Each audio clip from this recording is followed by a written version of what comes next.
I have a joke for you. It goes something like this. A state trooper was parked on the side of the highway where he was clocking people to find if they were going to go over 55 miles an hour, which was the speed limit. The travel is from east to west, so he's scanning back and forth, and he finds a car that's dragging among the rest of the traffic. He clocks it, 22 miles an hour. And he thinks to himself, this is terrible. It could be just as bad as somebody doing 65 or 75 in traffic. I should pull him over and see what's going to happen. So he pulls him over and walks up to the front of the window to find the car is packed with 5 elderly people, all of them looking terrified. So he looks at the driver and he says, "Sir, is there a reason why you were going so slow?" The driver says, "Sir, I wasn't going slow. I was doing the exact speed limit, 22 miles an hour. The officer chuckled to himself and says, "Sir, that wasn't the speed limit. That's the route number." The old man looked a little embarrassed and he looked back at his passengers, looked to the officer and said, "If you're going to give me a ticket, I understand. I'm sorry." The officer says, No, sir, I'm not going to give you a ticket, but I do want to ask you a question. Why do all of your passengers look so scared?" The driver looked up at him and smiled and said, "Because we just got off Route 119.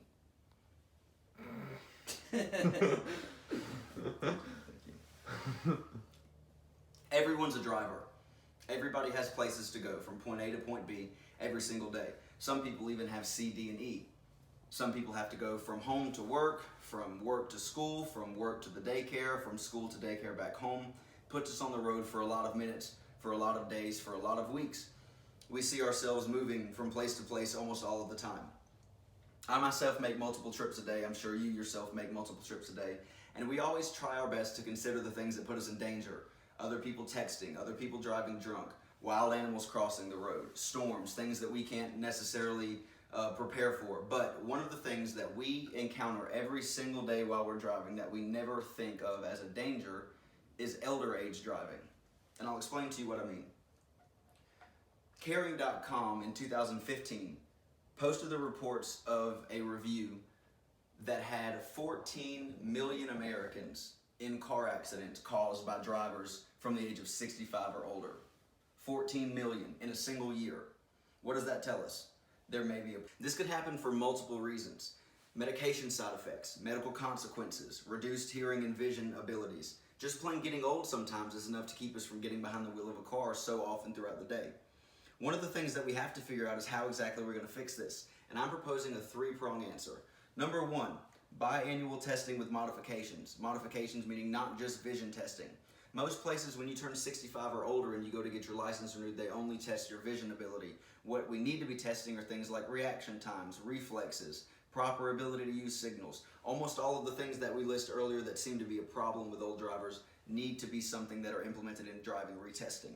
Number 2, driving school for adults. I know it sounds shameful, but it's never a bad option, especially if your elder driver has the ability to put themselves on the road but just needs a little bit of help. And number 3, driving services. Things like Lyft and Uber are great. Everybody uses those all the time. But there are other car insurance agencies that use certain things that allow them to help elderly people in getting in and out of the car, such as CarFit, making sure that they have somebody with them at all times to assist them in and out of their vehicle. Or something else that's been established within the last 3 or 4 years, I believe, is called the Independent Transportation Network, or ITN. This was founded by Catherine Freund, who lost her 3-year-old son to a driver who was 84 years old. All of these certain things have been built up in ways to try to help our elders and our senior citizens still be able to maintain their mobility while also doing it in a safe manner. Certain signs that it may be time to retire your driver would be things like slow response times, them frequently being honked at while they're driving on the highway, repeated car accidents or scrapes or fender benders, cognitive failure or reluctance to drive when you ask them to come see you, or things like not wanting to drive at night. Many seniors don't want to discuss when to hang up the keys, but sometimes that's exactly what needs to happen. As we focus on this week coming up, December 2nd through December 6th, it's Old Driver Safety Awareness Week. These are just a few things that we want to bring to light to keep you in mind of.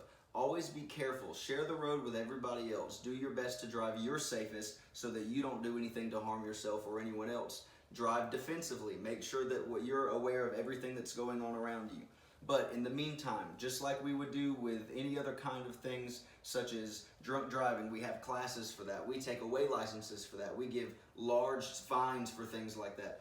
This is something that is beginning to be just as dangerous, and if we're not careful, it will overrun our ability to drive safely in our everyday life.